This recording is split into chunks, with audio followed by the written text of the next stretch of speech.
Today's episode of Beyond the Loss has been sponsored by Allison Lang Real Estate. Real estate with a heart. Care and knowledge to help people on their real estate journey. Please visit allisonlang.ca. We are so honored to have you join us for this episode of Beyond the Loss. I'm Aditi Leverage, bereaved parent to two and parent to one living child. I'm a specialized pregnancy and infant loss coach and founder of the registered charity, the Pregnancy and Infant Loss Support Center. And I'm Danyelle Kaluski, bereaved parent to my daughter Emelina and parent to two living daughters. I am the co-founder and director of operations for the Pregnancy and Infant Loss Support Center. On this show, we share real stories about parenting and healing through pregnancy and infant loss. We allow space for the often silenced truths around loss to be heard. We offer an affirmative space for all people impacted by loss to share their stories, their triumphs, and their healing. Please remember that the stories shared are personal stories and are not to be used in replacement of professional advice. Please visit our charity link in the show notes for additional support should you need. We are so excited to have you join us for today's episode. Let's start talking.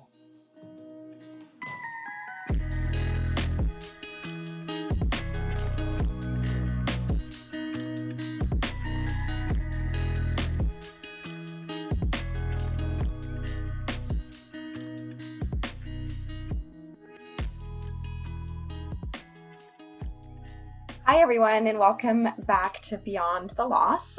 Today we are joined by Shauna Domalain. Since losing her son, Jack, Shauna has experienced her own grief and healing journey, and through that, she is a spiritual medium assisting parents with connecting with their lost children on the other side. We are super, super grateful and excited, Shauna, to have you with us. I think this is such an important topic when we're talking about grief, and it's a topic that unfortunately I don't think is talked about a lot. So we're really excited to have you with us today. Our first question always is, can you tell us a little bit more about what led you to this work? Absolutely. Thank you for having me. Thank you so much. Well, I'll give you the rundown. As a little girl, I saw spirit everywhere, and I referred to them as the see-through people. And attending Catholic school, this just wasn't something that was readily accepted. It wasn't something that we talked about. We didn't have TV shows. We didn't have books. We didn't have, spiritual teachers or anyone that could help us understand what was going on. And so I had these gifts and the awareness of, loved ones that had crossed over, had left their physical body, all sorts of different beautiful, benevolent energies and beings. And over the course of my earlier years growing up, I sort of dulled it down a little bit because not everyone understood what I was talking about, and it would scare people. And I would know things that other people didn't know, and I was labeled as kind of crazy. I had my head in the clouds. And so just sort of to dial it down a little bit, I really just wanted to have friends and to have someone to enjoy lunch with. So sort of dialed it down a little bit. And then about 15 years ago, after an accident that I was in, it all started to come back. It was like, it was just, everything was turned on. It was system go. And through the healing of that, the injuries from that accident, I delved into Reiki and body talk and all sorts of different healing modalities. And it was through the Reiki sessions I began offering for clients that the crossed over loved ones started to appear again. So I remember thinking, nicely played, universe, because I had no desire to connect with the other side. I thought, no, that's too out there. I don't want to do that. I want to be normal. I want to fit in. And that's when the loved ones started to reappear. And about 9 years ago, my husband at the time and we had begun in vitro to have another child. And my son, Jack, things just didn't go according to plan, but with my spiritual gifts, I was connected with him and communicated with him for about 6 months up until things didn't work out. So I very much felt him and connected with him and communicated with him. And he was in my dreams and he left signs everywhere. And I firsthand went through the loss of a child, and B, the healing process, working through the grief and working through the loss. And then my practice started to shift so that I have more support that I can offer parents that have lost their children. And so that brings us to present day. And so this is my absolute love, is to be able to share this work with people and assist them in their healing journey, helping them to navigate their loss, no matter where they are on that spectrum. I have clients that have had recent losses. I've had clients that have had losses from 10, 15, 20, even longer. And so that's me in a nutshell. That's incredible. Thank you. Yeah, and I like how you do support people at, of the spectrum of loss, because I do think that connection never goes away, and that need for connection never goes away. And in fact, so what I've seen through my personal journey and through the work that we do, sometimes the further you get from that loss, the more that you need to actively try to connect in those ways. So I really love that you do that. Yes, absolutely. And it's when I lost Jack, I instantly went into shock. It was just, oh my God, how can this be happening? Like it just was not computing for me. And even with the work that I've done with, my background and my belief systems, I could not fathom the idea that he wasn't there. And through working on the grief aspect of it, I realized that it was my grief that was keeping me in an energetic that wasn't allowing me to connect with and communicate with him. And so once I started to really heal and delve into everything and really started to work through my loss, that was when Jack started to appear. That's when he started to show up again, and I could feel him energetically. His sign for me are heart rocks. And so I find heart rocks everywhere. I'll need like a huge moving truck when we move for just my heart rocks. And that the signs that our children will leave are just absolutely fantastic. They can show up in our dreams, feathers, dimes, butterflies. There can be different music that plays. Depending on how our spiritual gifts work will depend on how our child will communicate with us from the other side. So if we're very visual, again, it could be a heart rock, it could be a rainbow, it could be a butterfly. If we have our clear sentience, our feeling spiritual gift is the strongest, we may just feel that warmth around us. We may feel a tingle in our heart when our child is near. If clairaudience is our strongest spiritual gift, we may hear different things. I'll hear Jack say, Mama. And so I know that he's here in the room with me, and if our spiritual gift that's the strongest is claircognizance, we may just know that our child is here. There may not be any logical reasoning to it, but it'll just be, oh, they're here. I feel something. I know that someone is here. I know that they're here with me. And so it's beautiful to be able to help people understand that that love never dies. That connection is always there. And as we work through the grief and we, raise our vibration and we, raise our energy up as high as we can, get our frequency up as high as we can, it makes it easier for our children to make that connection with us, to let us know that they're with us. I love that. I love that for you, like you said, in order to really feel and get those signs from Jack, you had to do the work first. It's almost like, kind of taking down those walls of grief to Yes. connect back into the love. Yes, Like, absolutely. It was. And, people would say to me, shortly after we lost Jack, they would say to me, well, you're a medium. You can just talk to him. And it was literally, I could not sense him. He wasn't in my dreams. It was like he was gone. And I thought, oh my gosh, he's gone forever. What just happened? And it was, I would say 2 or 3 years after, I sort of became a watered down version of myself. I just wasn't as happy. I just wasn't finding joy and fulfillment in life. And I delved into my daughter's world and I volunteered as much as I could. And I became the craft mom. And I was just very much looking for ways to keep me busy, to try to navigate. And it was actually a medium that I saw. I was guided to have a session with her, and she said, have you talked to Jack? And I said, no, he's gone. And she said, no, he's right there. And of course I broke down and I started crying, and I could see him. And it was for the first time in years, I was able to feel his energy. It was like his energy just filled the entire room. And it was just, oh, my baby's okay. He's safe.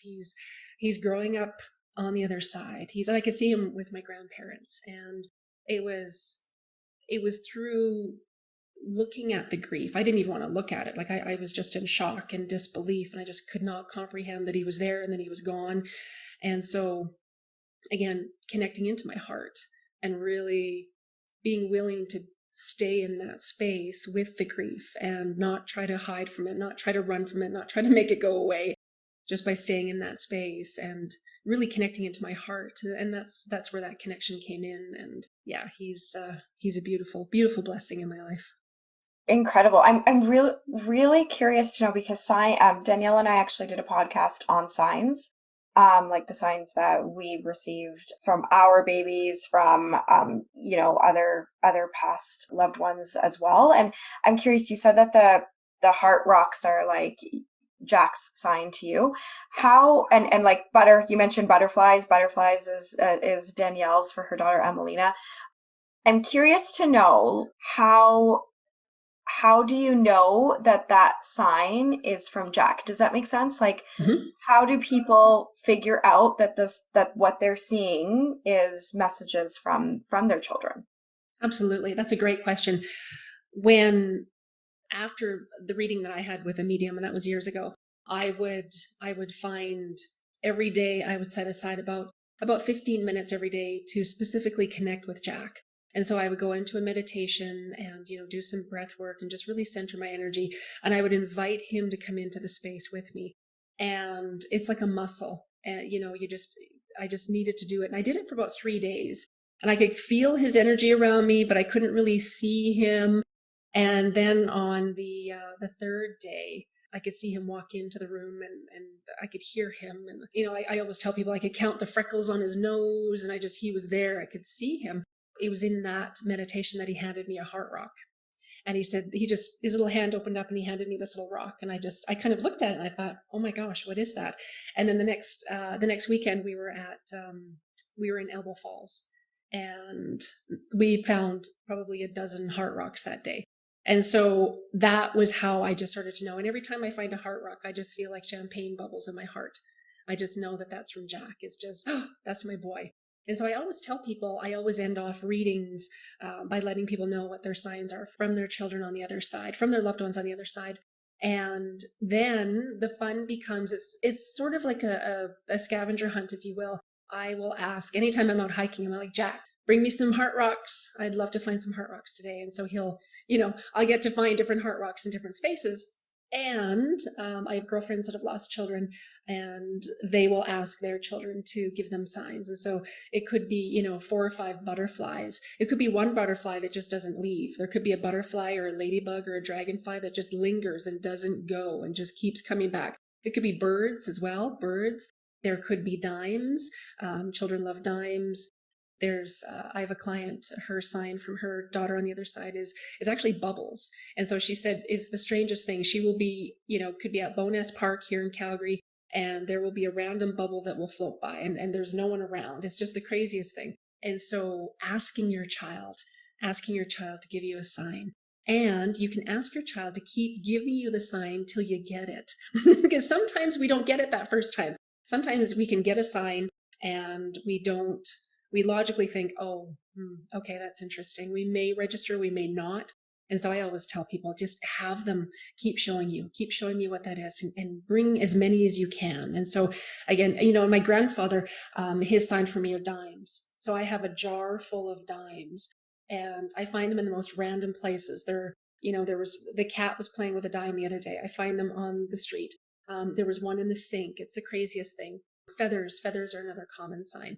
And, so I find feathers in the strangest places. They just sort of come out of the air, come out of nowhere.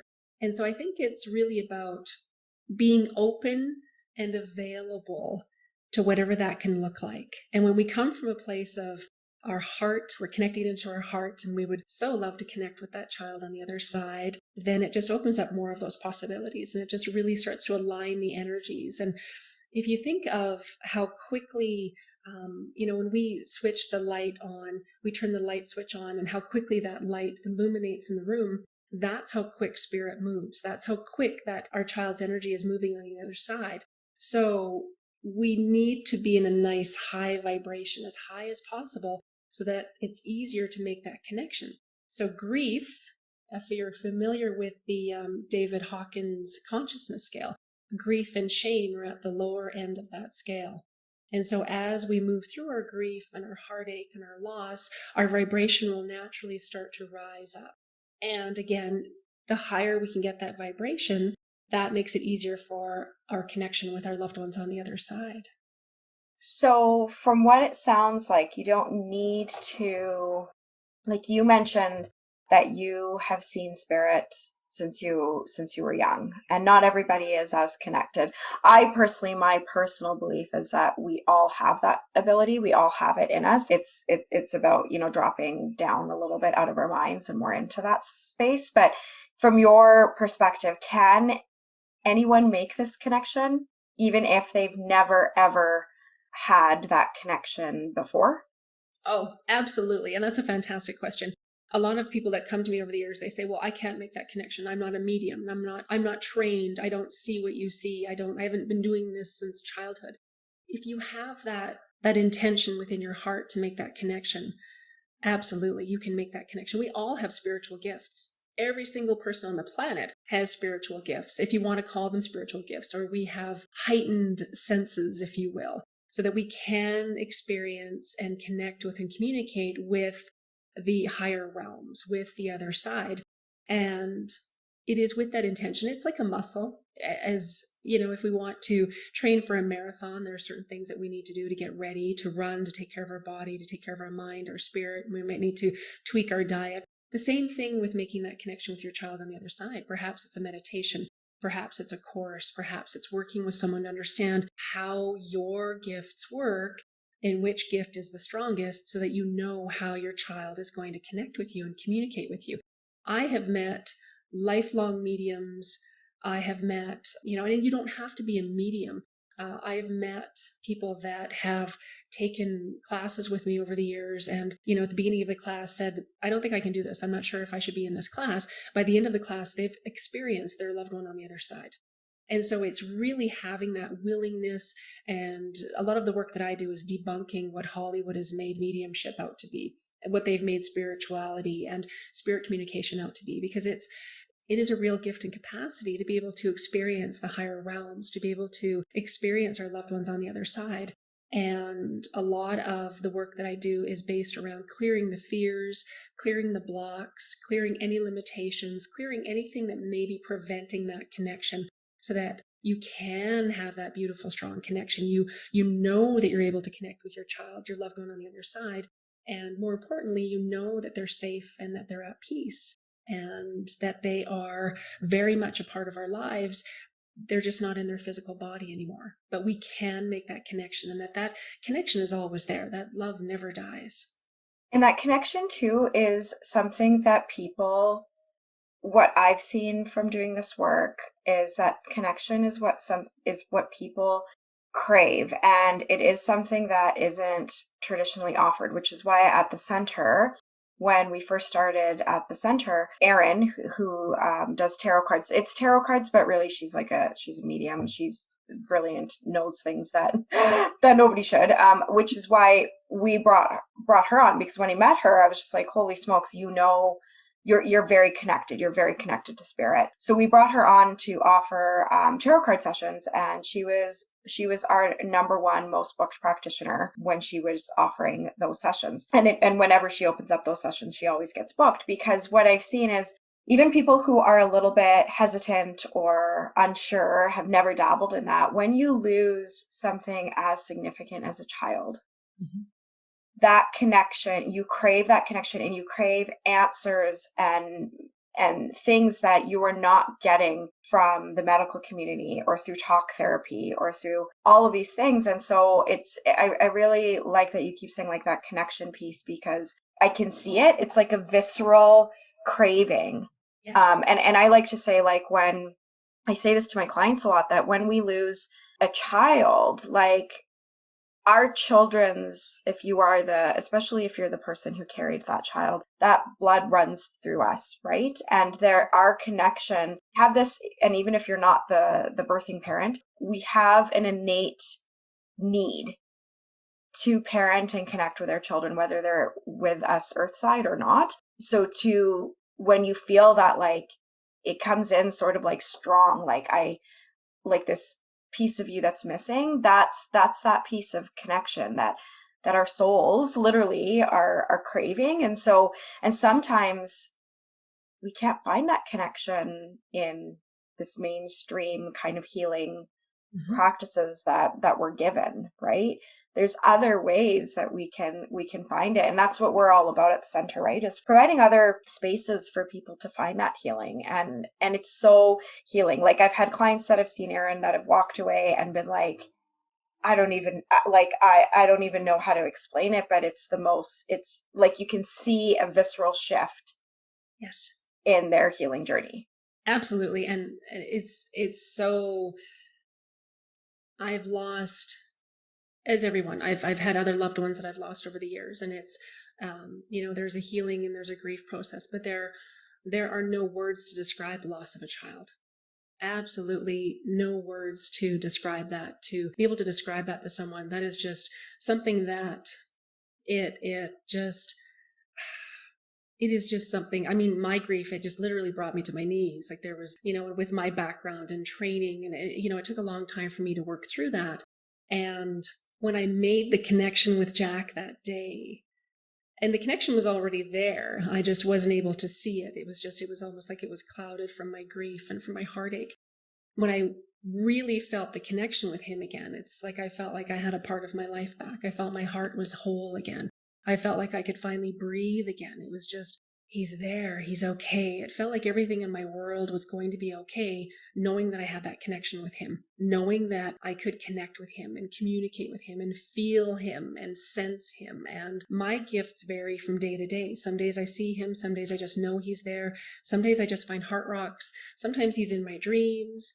Sometimes I'll hear someone, we were at the park the other day and I heard someone repeatedly call Jack, Jack, Jack, Jack. And of course I'm looking around, Jack? Is that my Jack? And so the connection is the cornerstone of the work that I do, is helping parents to understand that connection is still there, and then finding ways to, again, clear any blocks or clear any of the fears, or helping them with their heartache and their loss, so that they know without a doubt that they have that connection, and that they can connect with their child and communicate and experience them at any time.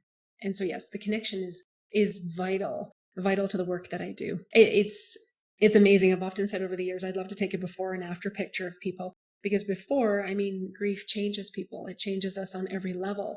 And then after the sessions, after they're able to connect with their child and receive messages and confirmation, it's like they're a different person. It's like they have a whole new lease on life. There's so much joy and so much potential and so much hope for the future and what the future holds. Yeah, I think the hope is what parents are really missing, because from my perspective, that's what I was lacking for a good 7 years, is hope. And even though I had thought I was moving through my grief, even though I thought, well, I'm pregnant again with I've been pregnant again, I've had another child, I'm still missing that hope and that connection to my child that had passed. And it's interesting when you say, I've seen all the signs. I get dimes all the time. I get butterflies. We've recently had birds hanging around our house, which is so weird because we've never had birds. I was at the pool with my sister the other day, and a feather just, like, there's no birds around us, and this feather just floated down. And I was like to my sister, did you see that? She's like, yeah. And I'm like, is there anybody else like saw this feather that just floated down? And so when you're speaking, it really makes me think that, yeah, like, whether it's my daughter I'm connecting to, whether it's grandparents past, somebody is always there looking to connect. Yes. And in the past, I would have not looked. Like, I was in, oh, a feather. Yeah, bird must have lost a feather, or it came wherever. To me, as soon as I started opening up, I felt my own grief started to open up. I was no longer fighting what I was seeing. I was accepting what I was seeing. I love that. And I love that you shared that. Thank you. And it's true. It's like our logical mind will, oh, well, there must be a bird somewhere. Our logical mind is so quick to try to jump in and make sense of things. And I often tell people, as soon as you get a sign and you just have that feeling in your heart, that knowingness that it's something more, just express gratitude and ask for more, please, more, please. And that is the invitation to bring all of those energies into our world even stronger. And if you can imagine, our children, our loved ones on the other side are so excited to make a connection with us. So excited. And so to know that we get, like, for example, for me, it's heart rocks. Every time I pick up a heart rock, I hold it to my heart, and it's like he's there with me in that moment. And I just express gratitude, and I'm like, more please, more please. And then it becomes fun. It brings that hope. It's like, oh, okay, we're communicating, we're connected. This is really happening. This is amazing. And it really does give us hope. It gives us hope for more. It gives us hope that we can create a beautiful life, and we can still be connected with that soul on the other side. And it really makes things, I almost want to say, bearable as we're working through our grief. Because I don't know, for me, my grief was, sometimes I thought I had a really great handle on it. Sometimes I thought, I've got this. And then I would see a little boy who would have been Jack's age, and it just crumbled me. It would just ruin me for the rest of the day. And then, it might go for a few weeks or maybe a month or two, and I would be great. And then I something would trigger me again. And so it's just always having that hope. And every time we go out for hikes, or every time we're down by the river, we're always looking for those heart rocks and those signs. And again, our loved ones on the other side are just as excited to make that connection with us as we are with them. As you were talking, I just have a question. When Jack comes to you, and I hope this is okay to ask, I've just been really curious about it. When Jack comes to you, is he the age that he was at his death, or sometimes does he come to you at the age that he would currently be? He comes to me at the age he currently would be. So he would be 8. Okay. Yes, so he would be 8. So I see a little 8-year-old running around in my house. Yes. Okay, really? Okay. Yeah. That's fascinating. I always am curious about that because I hear different things. Sometimes it's people who it's the age that they of their death, and sometimes it's when they're older. So that's really interesting.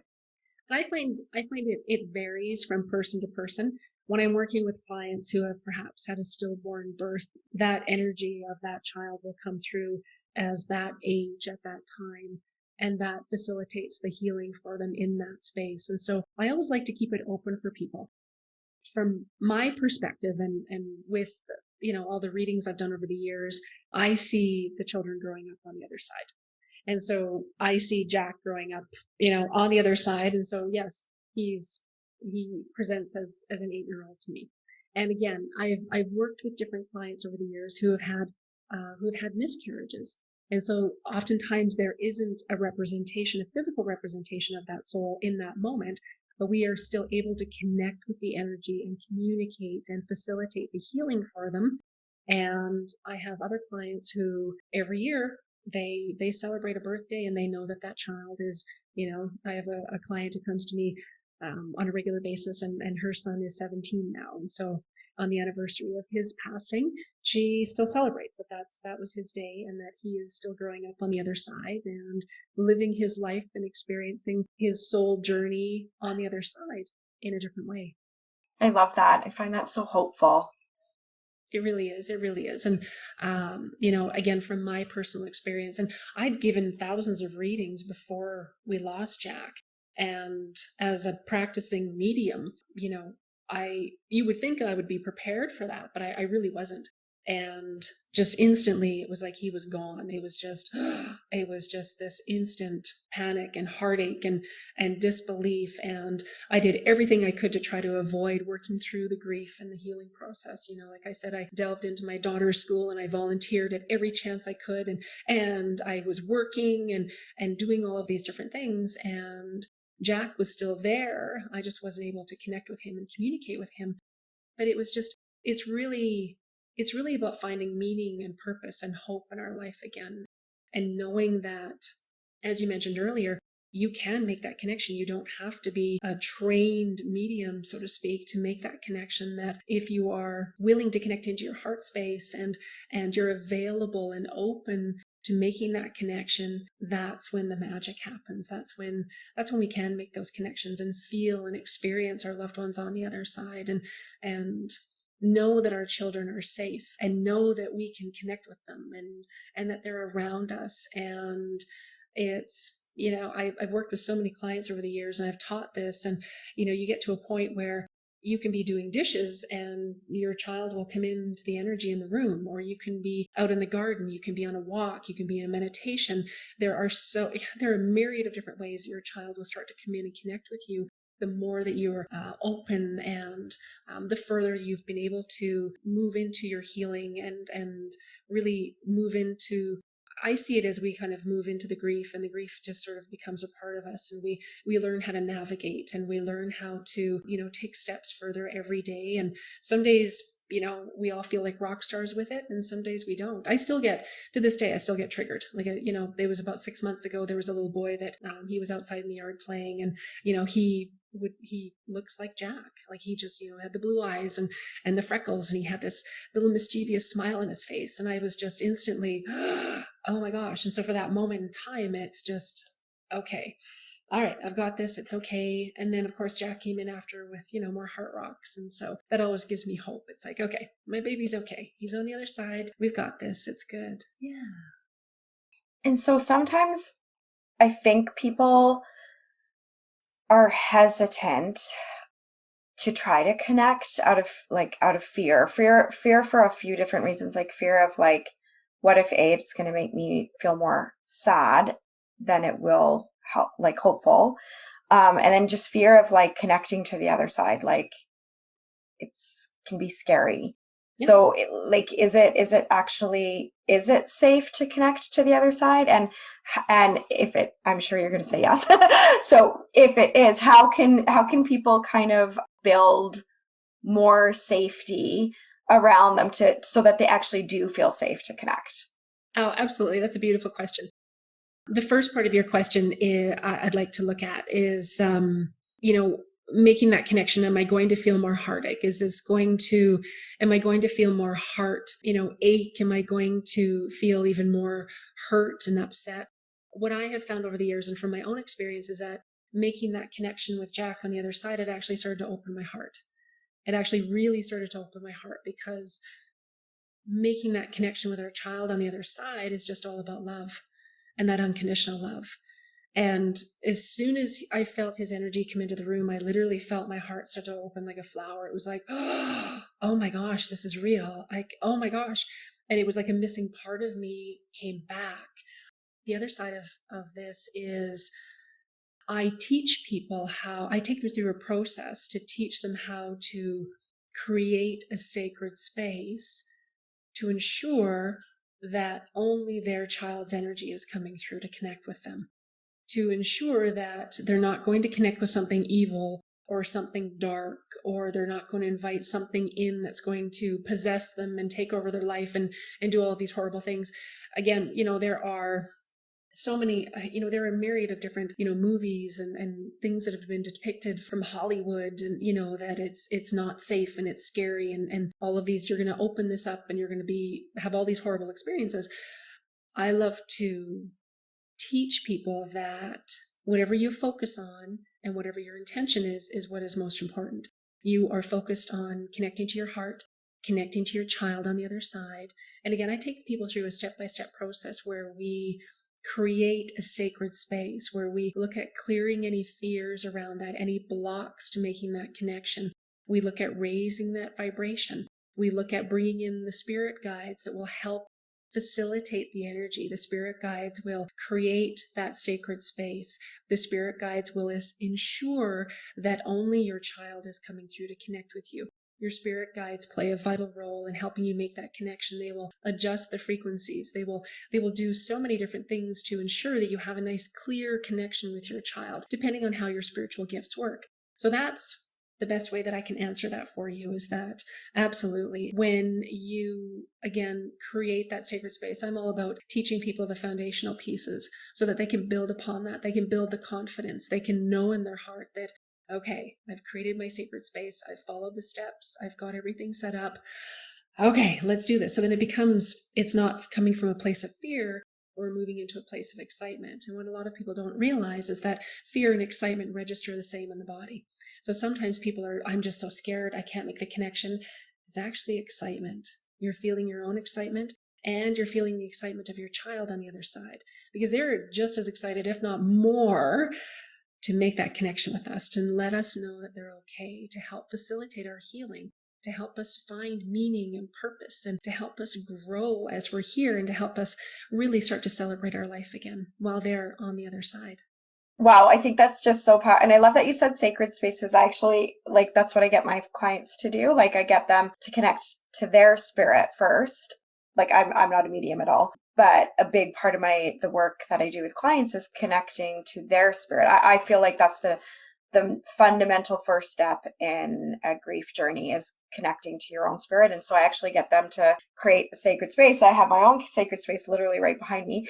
And I love that, right? So like connecting to you and then also connecting to your child. And I love that you said like that fear is the excitement. If we can look at it from an excited point of view and see that your child is that's the energy, that's already kind of like the first connection.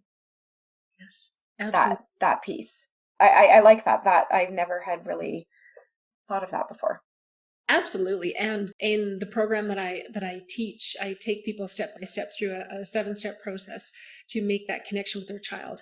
The very first place where we start everyone is connecting with their spirit, because when we connect with our spirit, that is the cornerstone of the work that I do as well. If you're not connected with your spirit, you're not connected with your authentic self, it's going to make it that much more difficult for you to navigate life. It's going to make it that much more difficult to connect with the other side. It's going to make it that much more difficult to really facilitate all of the healing and the growth and the beautiful spiritual gifts that the universe has to offer us. Our spirit is really that gateway to all of those energies. Our spirit is that first step. And so I love that you brought that up, because that's the very first step that we start people off, is just really connecting with their spirit and really gaining that sense of authenticity and connecting into their heart and really connecting into that powerful part of them. And that power is going to help facilitate their healing. It's going to bring them the clarity. If we're not connected to our own spirit, we're not going to be able to utilize our spiritual gifts as strongly. We're going to typically, people that are not connected to their spirit are, there's a lot of ego-based energy. There's a lot of, lower vibrations that seem to, take them off their path, and they're not really sure how to get back on their path. And so first and foremost, it's really acknowledging that we are a spirit and connecting into our spirit. And that is where our true strength lies. No matter what has happened in our life, when we connect into our spirit, we're connecting into that knowingness that we're going to figure this out. There is a way. We're going to find a way. We're going to have the resources. We've just, through connecting with our spirit, we've basically made a connection with the universe, welcoming all of those different energies to come into our world to help us. And that is the first key in the work that I do as well. So I love that you do that as well in your work. It's very powerful, and it's vital, absolutely vital to the healing, the growth. Making the connection is first and foremost is making that connection with you, with your spirit, with your authentic self. Absolutely. I fully agree. I actually always say to clients, I say, like, we kind of have it backwards in our society, that we go out there, like, for people who can't see me, but I'm just, out there vaguely gesturing, out there to, whatever we call it, like universe, God, whatever energy we believe is out there. We go out there for signs and comfort and reassurance, and we can't hear or see, like when you're talking about signs from your children, we will miss those signs if we are not grounded and tethered into our own selves first. And so I fully agree. I feel like spiritual connection to self first, then we ground ourselves in that first, then suddenly we notice that butterfly that isn't leaving. We feel that warmth that's around us. And you were talking in terms of connection to our children. For me, obviously I'm not a medium, but you hear the reassurance of your own spirit in this journey. And it's empowering when you suddenly realize that you don't need anybody else to heal you, because you can do that for yourself. Yes, exactly. And I always love to tell people that you do not need to see a medium to be able to connect with your loved ones, with your child on the other side. You do not need to be a medium. And oftentimes people just they need that reassurance. They just want to step into that sacred space. And oftentimes I'm holding sacred space for someone because I'm holding their heart. I'm holding their heart and I'm helping them put the pieces back together. And our lives are shattered through these losses, absolutely shattered. And everyone navigates the healing process differently. There are no two losses that have ever been the same. I've read for thousands over the years. There are no two losses that have been the same. It impacts every aspect of our life. And when we are connected to our spirit, we, like as you mentioned, we are grounded, we are centered, we know somehow, somewhere that we are going to get through this. We know that we're going to, when we're connected with our spirit, it's like we are accessing unlimited potential on the other side. The universe will then align us with the right people, the right resources, perhaps the right book, the right experiences. We will start to invite synchronicities into our world that, as you mentioned, we would miss if we were not connected to our spirit. And so from that first moment when I saw Jack on the other side, it just changed everything for me. And I wasn't able to get there until I was anchored into my spirit, till I was connected fully into me, who I am first and foremost. And then it opened up this plethora of options for me. Then it was, oh my gosh, I can see my son. And my gifts work a little bit differently from everyone else's because I do this work. This is my love, my life. So all of my gifts, I've worked to polish them and enhance them over the years the best I can so that I can experience and I can offer as much as I can to facilitate and support people. And so as soon as I had that connection to my spirit and I was able to see Jack and experience him, then it was amazing. I started to meet more moms that had lost children. I started to have more clients come in to see me. I started to have more students come in to see me. It just opened up a completely different world for me. And then I started to develop programs to teach people how to make the connection. I started to, do meditation groups. And so it really just helped me to align with my purpose. And, as we've talked about, having that connection to my spirit was the vital component, because again, as you said, it keeps you grounded, it keeps you centered. And for me, it just brought all that clarity and that knowingness. And it's like having, I often think of it as, my spirit, my soul, my higher self. It's like having a big sister to help me to navigate what's going on. I mean, sometimes being in human form is really difficult and it's really challenging. And we've just come through a very difficult time with the pandemic, and then you add to that the losses that we've all had and that we've experienced, and it just seems like layer upon layer upon layer. And by connecting with your spirit, you are invoking all of these universal energies that will come in as you invite them in, because we have free will. We need to invite them in. And then it just, again, opens up a whole new world for us with the synchronicities, with the people. We start to connect in, and then it's raising our vibration, which I talked about earlier. Is when we have a nice high vibration, we're able to magnetize more into our world that really aligns with our heart, with what we'd like to create. If we have a lower frequency, a lower vibration, we're not able to magnetize and draw as many beautiful experiences into our world while we are still healing, while we are still navigating our loss and figuring out how that's going to play a part in our life as we move forward, as we gain, hope, and we start to plan our future. And again, making those connections and looking for those signs. And it really helps us to navigate life when we make that connection with our spirit. I think it's so vital. It really is, to every aspect of our world. Just as grief, I experienced it firsthand. Grief painted every aspect of my life. It impacted my marriage. It impacted my relationships. It impacted the way I saw myself. It impacted everything.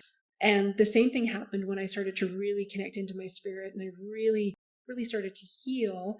That started to sprinkle out into every aspect of my life as well. So there were so many countless beautiful blessings that have shown up in my world as a result. Yeah, you hit it. I feel like you really hit it on the nail when you were talking about, like, really that spirituality and yourself. Aditi and I always say that the universe or our children connected us because we did not know each other at all. And we have been working with the Pregnancy and Infant Loss Center now for 2 years. And prior to meeting Aditi, I myself had to go through some really deep internal work because I wasn't happy. And as you were saying, the vibrations weren't there. I was in just like, I would say I was in this like negative tailspin, and I felt like I couldn't move forward. And all of a sudden one day I was like, this is not where I want to be. Where do I want to be? And I started envisioning where I wanted to be and how I wanted that future to look. And within 6 months, I was connected to Aditi, and we were doing some, and then like that's brought us to the path where we are today. And it wasn't fast for me. For me, it took me good 7 years to kind of get to that point where I realized that the grief was impacting every decision. The grief was there, and I needed to kind of figure out how I was going to kind of step up and step forward, and achieve what I wanted, because I felt like when I got to that deep point, I felt like I wasn't living my life. I was living the life that I was being told I should live because I was a grieving mom, or I wasn't grieving enough, or I was grieving too much, or wherever I was. And when I finally just decided that this is what I wanted, this is where I was going, and I was going to get there, it's amazing. Like you said, like doors opened up. That's exactly how I feel. And when doors don't open up for Aditi and I feel like we're just not there yet, or there's something bigger to come. And I kind of I would say I lean into that. Nothing is ever, I don't look at any no anymore as an activity. I look at it as an opportunity to just lean into it and to see what is next, because we don't always know what's going to happen or what's coming. Exactly. Absolutely. And it's so powerful when, of course, hindsight's always 2020. After we've gone through an experience, we can look back and go, oh, that's why that had to happen. And that's why that had to happen. And I think, from my own experience, it was almost like my world it was painted in shades of gray. It's like nothing was really that great. It was, yeah, things are okay. Okay, things are okay. And it sort of, for me, the tipping point was I woke up one day and it was like, wow, this is like Groundhog Day. I get up, I make lunch, I clean the house, I do this, I do this. And it was like I was on autopilot. And I really sat there and I thought, when last did I experience joy? When last did I really have something to look forward to? Because, looking forward to having Jack, looking forward to him being a part of our life, there are so many different aspects wrapped up in that grief, because you're grieving the loss of that child, you're grieving the loss of that life, you're grieving the loss of your other children, if you have children that would have been impacted. I mean, Emma had this big sister t-shirt that she was wearing all the time, and there are so many different aspects of it that you grieve and you work through and you let go of.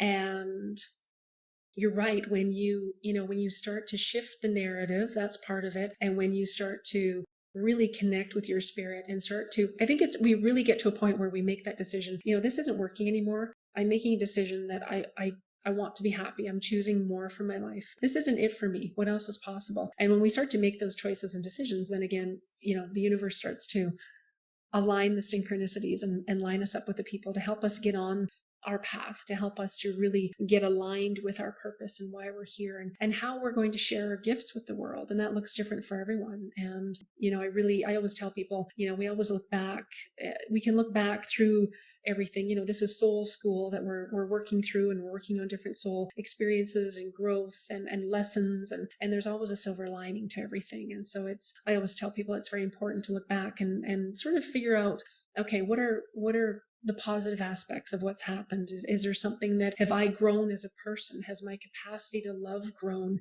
Have I been able to start connecting and communicating with my loved ones on the other side? Like, oh my gosh, that's magic. What else has arisen from everything that's happened to me that I can celebrate? Because by celebrating what's already working for us, the universe will continue to bring more and more and more for us to celebrate. Beautiful. Well, thank you so much, Shauna. I think the work, I mean, not I think, I know the work that you do is needed and powerful. And I'm so grateful for you holding that space for others to connect, because like I said, just sometimes that is the comfort and healing that we need. It's not sometimes in these other traditional forms of quote unquote grief work. This is a very sacred, albeit different, but sacred and needed grief work. So thank you for providing that space for people.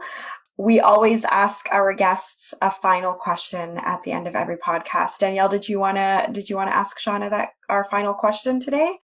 Sure. I think I'll get it right. Shauna, if you could go back at the beginning of your grief journey and tell yourself something, what would that item be? It's I follow the work of Marie Forello, and one of her quotes is, "Everything is figure outable." And if I could go back, I would tell myself that we're going to get through this. Somehow, some way, we're going to get through this. This is not the end. And really give myself that knowingness that everything that was brought to me at that time, everything I was experiencing, I would be able to navigate. I would be able to find that space in my heart again for love. I would really be able to continue to grow and work through everything. And I think that that's really what I was missing was knowing that everything was going to be okay. I didn't know, and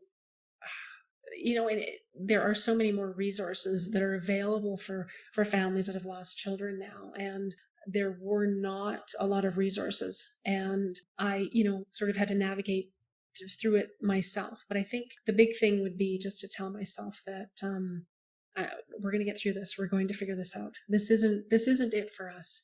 And to really, I guess, really give myself that sense of hope, because it was so devastating and it was just hopeless. Everything was just gone. And so just to really give myself that sense of hope that, yes, while I'm healing and working through my loss and my grief, that there's more. There are more beautiful experiences and more beautiful connections to make with my son on the other side, and that love never dies. Beautiful, beautiful. I love that. Everything is figure outable. It is true. In those big moments, it's hard to see it, but it is. And so I love that. Thank you, Shauna, so much for sharing a bit about your work and your story, and Jack with us. Just thank you so much. And thank you all for listening. And we will see you next time on Beyond the Loss.